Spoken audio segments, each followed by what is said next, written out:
देखो बच्चों लोग, आयनिक इक्विलिब्रियम क्या है? तो आयनिक इक्विलिब्रियम हम लोग सबसे पढ़ने आज डिस्कस करने जाएंगे एसिड बेस थ्योरी को।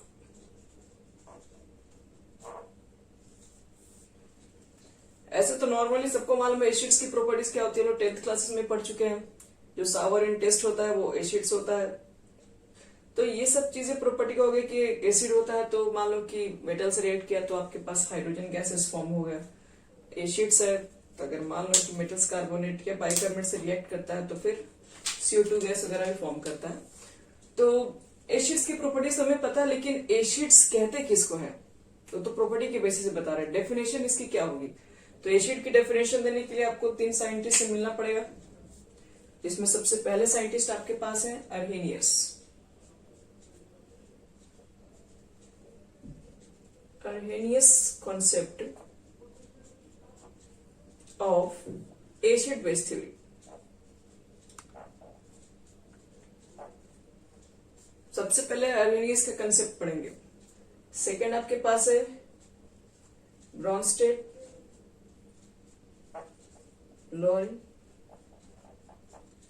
थ्योरी, ब्रॉन्स्टेड लोरी थ्योरी। और थर्ड जो आपके पास होता है जिसको हम लोग कहते हैं लुईस एसिड बेस थ्योरी।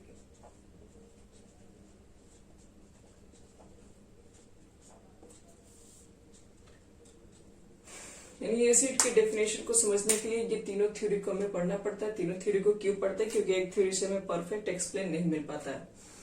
इसलिए एसिड बेस थ्योरी, कुछ इनका भी बात सही है, ये भी बताया सब कुछ, लेकिन कुछ इनके अंदर भी प्रॉब्लम है। मतलब ये तीनों थ्योरी को मिला दीजिए तब जाके आप एक एसिड के बारे में अच्छे से डेफिनेशन जान पाएंगे एसिड क्या होता है। तो चलो, सबसे आसान है अर्हेनियस का थ्योरी। ये तो लगभग आप लोग 10th क्लास में भी नाम सुने होंगे। चलो इसी को स्टार्ट करते हैं। सबसे पहले अर्हेनियस एसिड बेस थ्योरी क्या होता है? तो इस थ्योरी के अकॉर्डिंग एसिड वो सब्सटेंस है जो H+ आयन देगा एक सॉल्यूशन में। यानी कि बोल सकते हैं कि दिस थ्योरी, सबसे पहली बात इनके बारे में,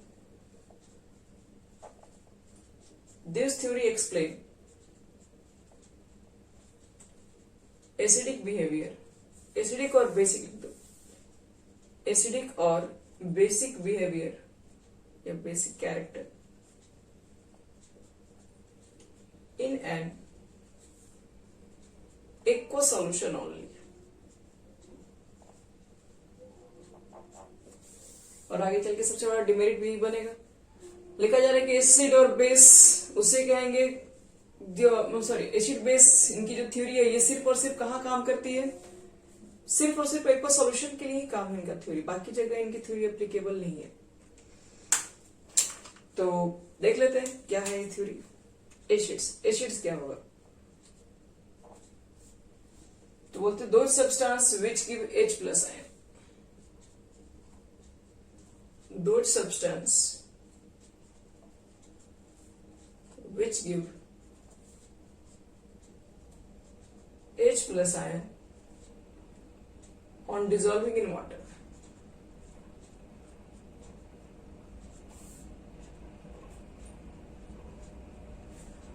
वैसे कोई भी सब्सटेंस जो वाटर में डिसॉल्व करने पर H+ आयन देता हो वो एक एसिड है। एग्जाम्पल,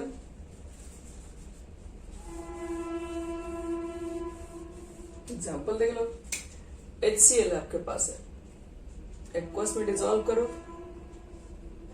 एक्वस को तुम लोग वाटर में लिख सकते हो, तो ये H+ आयन देगा, Cl- आयन देगा।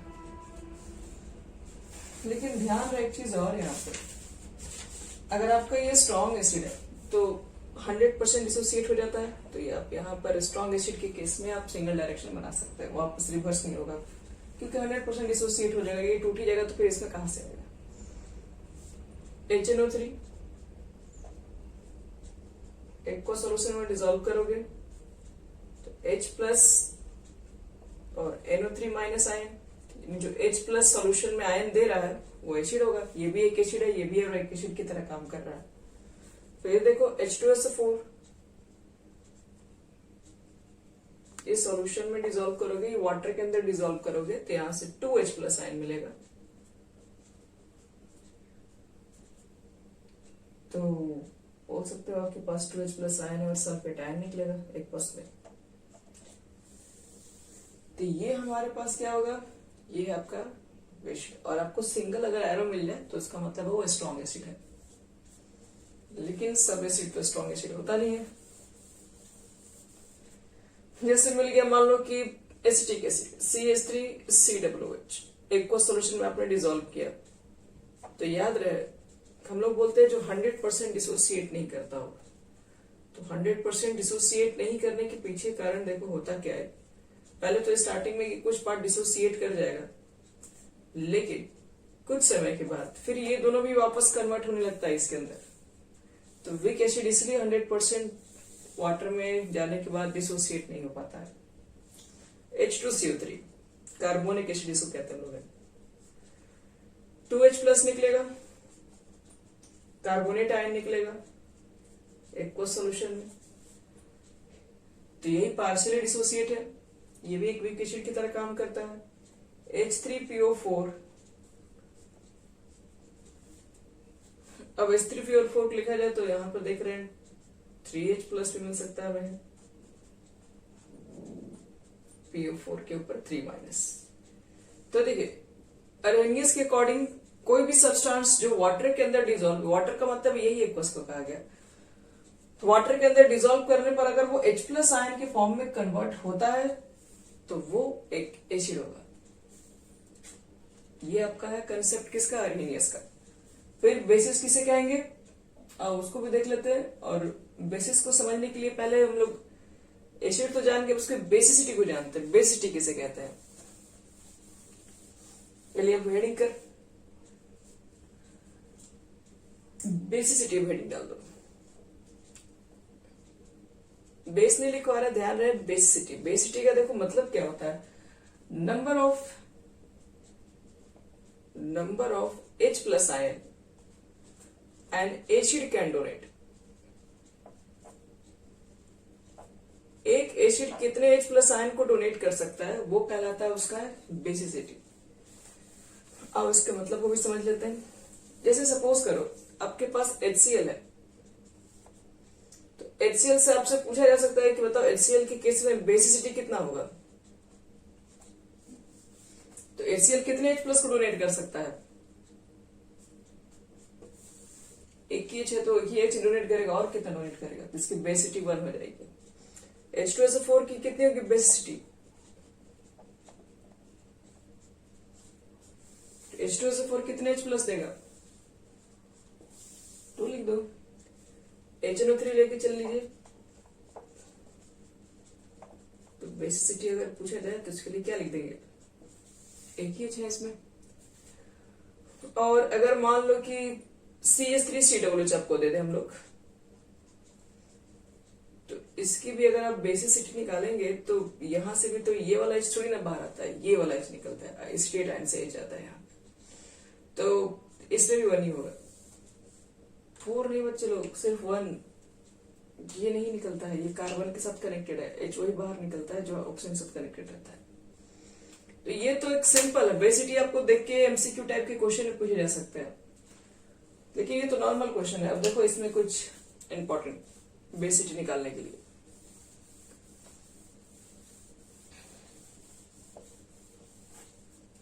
जैसे यहां देखो पहले लेते हैं फास्फोरस एसिड H3PO4, इसको बोलते हैं फास्फोरस एसिड। अब आपसे क्वेश्चन पूछ दिया जाए ये भी एसिड है तो बताओ इसकी बेसिसिटी कितनी होगी।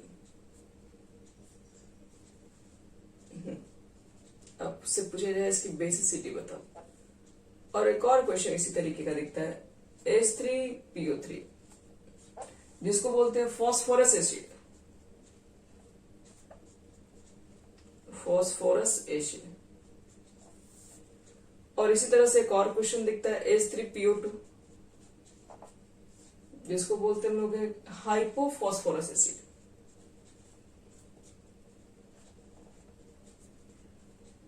और तीनों ही केस में क्या होगा, बेसिसिटी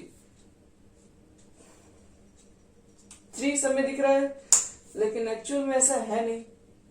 तो इसी के ऊपर हमको बात करना है कि सब क्वेश्चन, ज्यादातर क्वेश्चन एक से पूछा जाता है क्योंकि सब नॉर्मली क्वेश्चन ट्रू नहीं होते हैं। देखने से लगेगा सब में 3 है और 3 हर केस में नहीं आएगा। किस केस में 3 आएगा, किस केस में नहीं आएगा, उसको भी चेक करवाते हैं। ऐसे क्वेश्चन को बनाने के लिए हमको क्या करना पड़ेगा, पहले इसके स्ट्रक्चर के ऊपर जाना पड़ता है।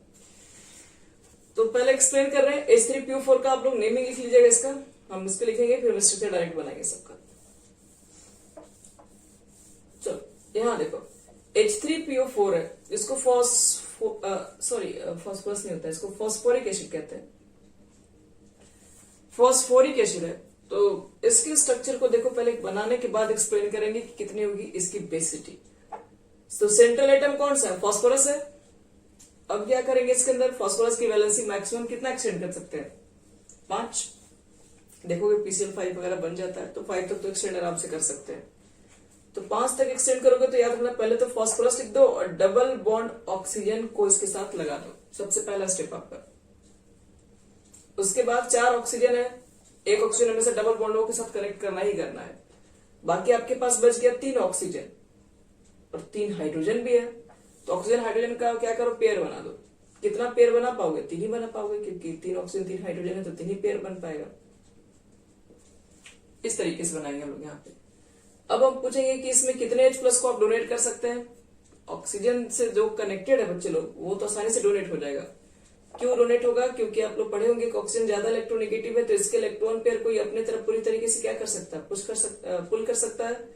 तो इलेक्ट्रॉन पेयर को अपनी तरफ पुल कर सकता है, तो इसको इलेक्ट्रॉन डिफिशियंट बना सकता है। इसको यहाँ से H+ को आसानी से बाहर निकाल सकता है। तो इसलिए यहाँ से तीनों H बाहर जा सकते हैं, इसलिए इसकी बेसिसिटी जो होगी वो 3 निकल के आएगी। अब देखो यहाँ पे फॉस्फोरस एसिड, इसका पढ़ना होता है H3PO3। पहला स्टेप आपको बता दें, फॉस्फोरस को ले लो, डबल बॉन्ड ऑक्सीजन के साथ लगा दो। आपके पास 3 ऑक्सीजन है, जिसमें से आपका एक निकल गया, 2 ऑक्सीजन हो गया। 2 ऑक्सीजन तो 2 हाइड्रोजन के साथ क्या बनेगा, पेयर बनेगा। तो बना लो पहले पेयर। तो 2 पेयर ऑफ OH ग्रुप का बनाइए। लेकिन आपके पास हाइड्रोजन तो 3 है, ऑक्सीजन तो भले खत्म हो गया 3 यहाँ पे, तो 2 हाइड्रोजन का आपने यूज किया, 1 हाइड्रोजन और अभी होगा, तो यहाँ पे यूज कर लो। फॉस्फोरस की वैलेंसी 5 हो चुकी है। अब चेक करो इसकी बेसिसिटी कितनी होगी। अब किस H को डोनेट कर पाएंगे, जो ऑक्सीजन से कनेक्टेड है, जो हाई इलेक्ट्रोनेगेटिव से कनेक्टेड, सिर्फ उसी डोनेट कर पाओगे। यहां से H निकलेगा और यहां से H निकलेगा, ये वाला H आपका बाहर नहीं निकलेगा, क्योंकि P और H में ज्यादा इलेक्ट्रोनेगेटिव का डिफरेंस नहीं है। इसके इलेक्ट्रॉन को पूरी तरीके से ले नहीं सकता, जब लेगा नहीं तो फिर एक सोल्यूशन में ये फिर H+ देगा नहीं। तो इसकी बेसिसिटी सिर्फ 2 होती है, बस याद रखिएगा। H3PO3 में, फॉस्फोरस एसिड में जो आपके पास बेसिसिटी आती है वो सिर्फ 2 ही H+ को डोनेट किया जा सकता है। और इस तरीके से आगे तुम लोग खुद से सोच सकते हो कि अब H3PO2 है, हाइपोफॉस्फोरस एसिड के ऊपर बात कर रहे हैं। तो हाइपोफॉस्फोरिक एसिड के अंदर क्या होता है, P होगा, डबल बॉन्ड हो, एक ऑक्सीजन था निकल गया, एक ऑक्सीजन बचा हुआ तो एक ही OH बना पाओगे। बाकी आपके पास 2 H तो अभी भी बचे होंगे, तो क्या करेंगे, उसको 2 अलग अलग H लगा दो। देखो यहाँ से OH एक ही है तो सिर्फ एक ही H+ निकलेगा, तो 1 H+ निकलेगा। तो जाहिर सी बात है यहाँ पर जो बेसिसिटी आ जाएगी वो 1 आएगी। तो 3 के लिए ट्राई बेसिक बोलते हैं, 2 के लिए डाई बेसिक बोलते हैं, 1 के लिए मोनो बेसिक भी बोलते हैं। तो ये इस फॉर्म में लिखा हुआ मिल सकता है, या फिर 1 2 3 के फॉर्म में लिखा जा सकता है। ध्यान रखना, थोड़ा इंपॉर्टेंट है इसलिए इसको बता दिया। हाँ, इसी के साथ आपको ज्यादातर देखने के लिए मिलेगा, यहीं पर एक्सेप्शन केसेस है। और भी एक बोरिक एसिड के साथ भी है, पर स्कूल में पढ़ेंगे इनऑर्गेनिक चैप्टर में, इस ब्लॉक पढ़ेंगे तो वहां पे समझेंगे, इसमें अपनी P ब्लॉक में। अब लिखो बेसिस किसे कहते हैं, एसिड की तो डेफिनेशन हो गई।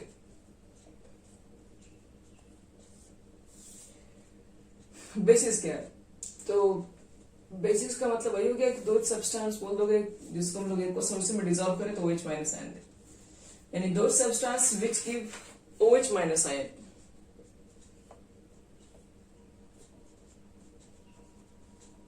Those substance which gives OH- ion in an, या फिर वेट डिसॉल्विंग भी लिख सकते हो,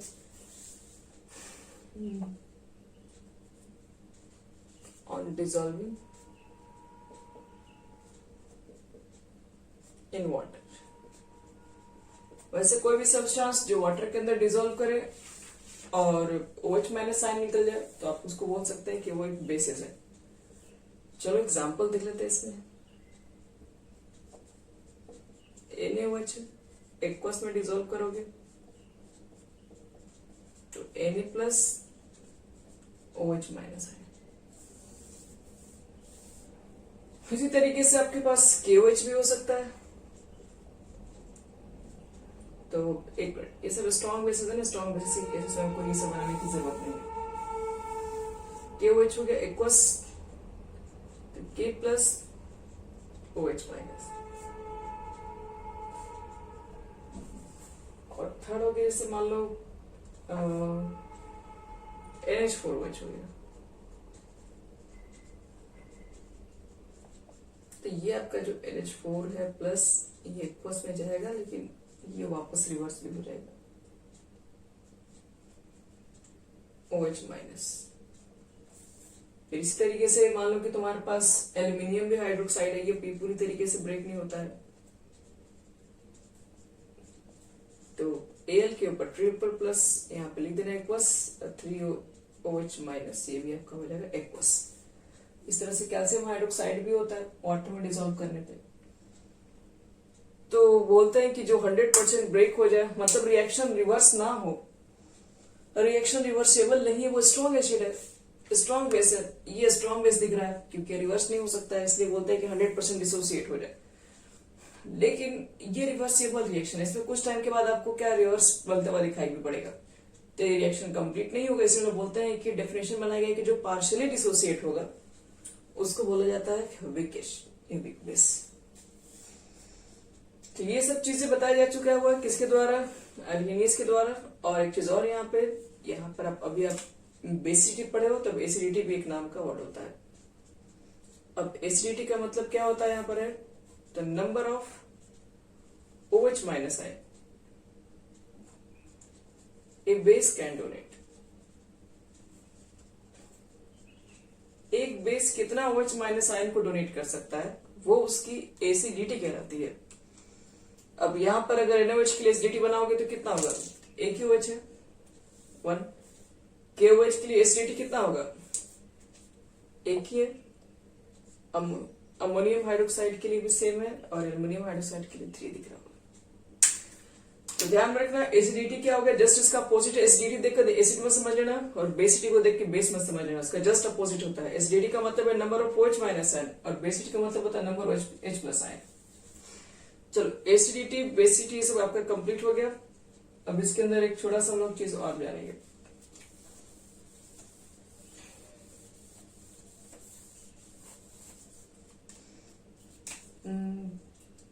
लिखो in an aqueous solution, in aqueous solution, एक नोट से लिख लो।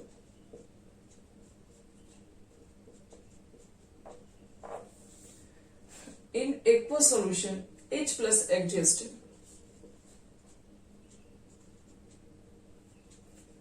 X plus exist in exist as लिख दो हाइड्रोनियम आयन।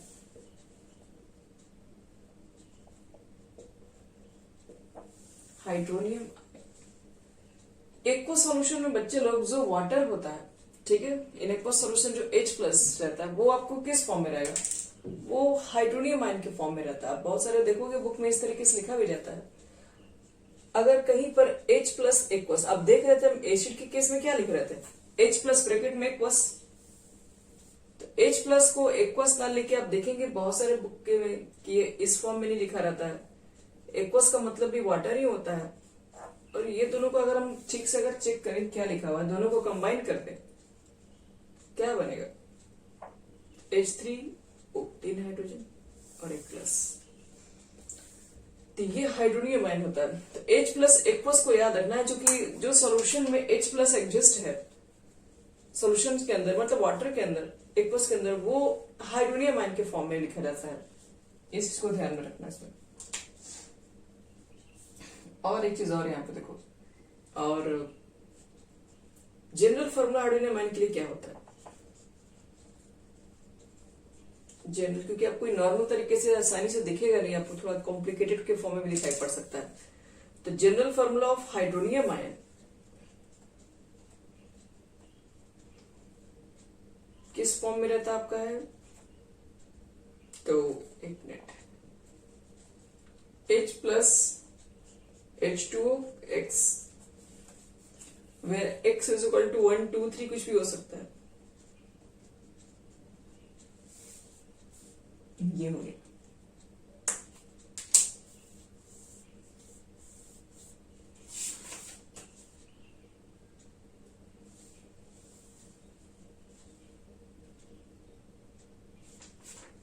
चलो, तो अभी ये क्या हुआ जान के देखिए, क्वेश्चन भी एग्जाम में एक बार पूछा हुआ था कि 4 ऑप्शन दिया हुआ था, उसमें पूछा गया था कि बताओ कि कौन सा इसके अंदर हाइड्रोनियम आयन के फॉर्मूला पे सेट नहीं किया जा सकता। एक मिनट में क्वेश्चन करेंगे। Which of the following represent hydronium ion? Which of the following represents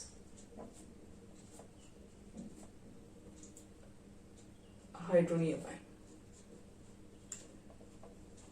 कौन से इसमें हाइड्रोनियम आयन के फॉर्म में रिप्रेजेंट किए जा सकते हैं? ऑप्शन क्या क्या हमारे पास है? फर्स्ट ऑप्शन है H4O3 के ऊपर एक प्लस बी था, H7O2 के ऊपर एक प्लस, सी हमारा था H7O3, और हमारा जो डी ऑप्शन था H5O प्लस।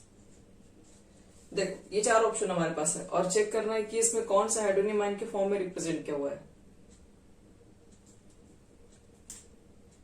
कैसे मालूम करें? तो ये रख के देखो, ऑक्सीजन 3 है, 2 है, 3 है, 1 है, तो हम 3 रख के देखते हैं। अगर यहाँ पे हम 3 रख दें तो ऑक्सीजन तो देखो 3 हो जाएगा, लेकिन हाइड्रोजन कितना हो जाएगा 3 रखने पे? 6 यहां पर है और H प्लस यहां पर है, तो 7 हो जाएगा। तो यानी कि ये तो होगा नहीं, H4 तो नहीं आएगा 3 रखने पर, लेकिन हाँ ये वाला दिख रहा है आपका, ये वाला आपका करेक्ट ऑप्शन हो जाएगा। तो हाइड्रोनियम आयंस के फॉर्म पे भी क्वेश्चंस किए जाते हैं। और अरेनियस ने न्यूट्रलाइजेशन रिएक्शन के ऊपर ही बात की थी कि एक एसिड और एक बेस को हम लोग वाटर के अंदर डिसॉल्व करके रखें तो वो एक न्यूट्रलाइजेशन रिएक्शन शो करता है।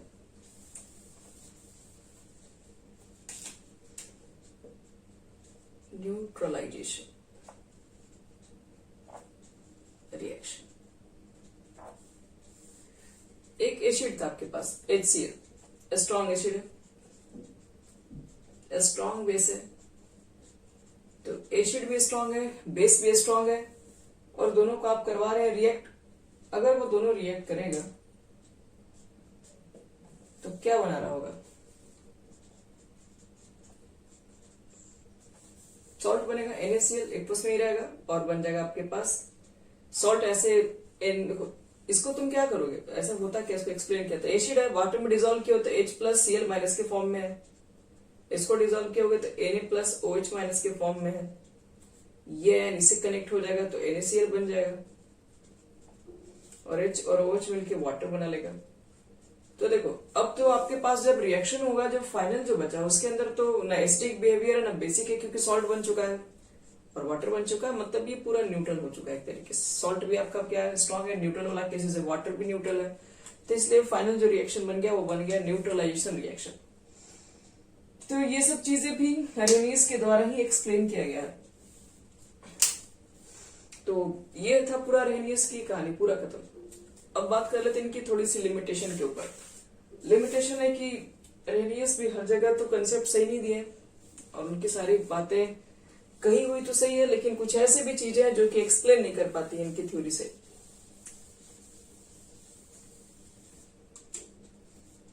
चलो कुछ बात करते हैं लिमिटेशन।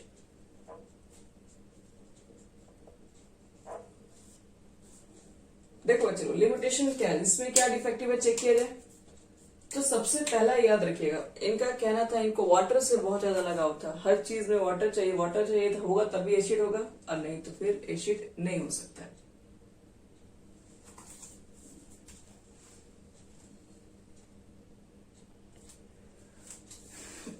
अर्हेनियस थ्योरी का देखो लिमिटेशन क्या, सबसे बड़ा लिमिटेशन कि इन्होंने एसिड और बेस का डिफाइन सिर्फ वाटर को देख के ही किया, वो वाटर में जो H+ आयन देगा वही एसिड कहलाएगा।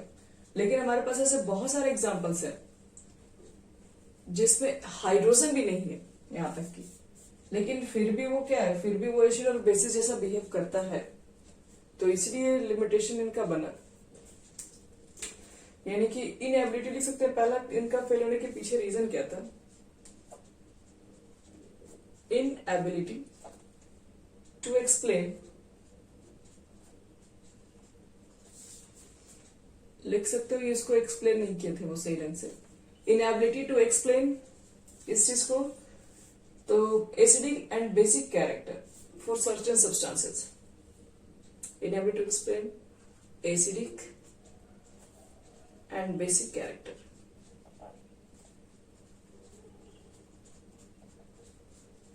For certain substances.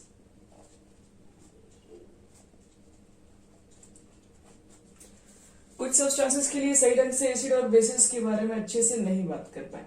कौन सा, जैसे एग्जांपल अगर हम दें तो अमोनिया एक बेस है।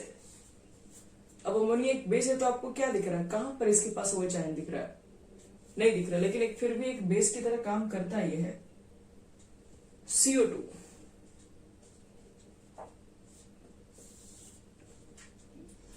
CO2 आपके पास क्या होता है, अब CO2 देखिए, ये आपके पास एक एसिडिक बिहेवियर शो करता है, SO2 भी एक एसिडिक बिहेवियर शो करता है। तो ये सब जो एसिडिक बिहेवियर शो करता है और इनके पास आप देखेंगे किसी तरह का कोई H+ आयन नहीं है, तो फिर ये कहां से एसिडिक बिहेवियर शो कर रहा है। तो ऐसे बहुत सारे एग्जांपल्स हैं जिनके बारे में एक्सप्लेन नहीं कर पाए हैं कि जो H+ आयन देगा उसी को सिर्फ कहा गया है कि वो एसिड होगा। तो CO2 के अंदर तो कोई H+ आयन नहीं, लेकिन वो फिर भी एक एसिड होता है, अमोनिया एक बेस होता है, तो इस चीज को भी एक्सप्लेन नहीं किया गया और यही लिमिटेशन हमारा बना हुआ है। चलो अब तुम्हारा दूसरा भी है, inability to explain the reaction between acid and bases।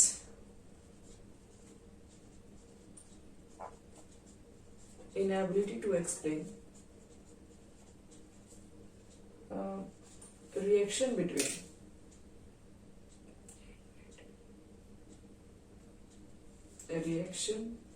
between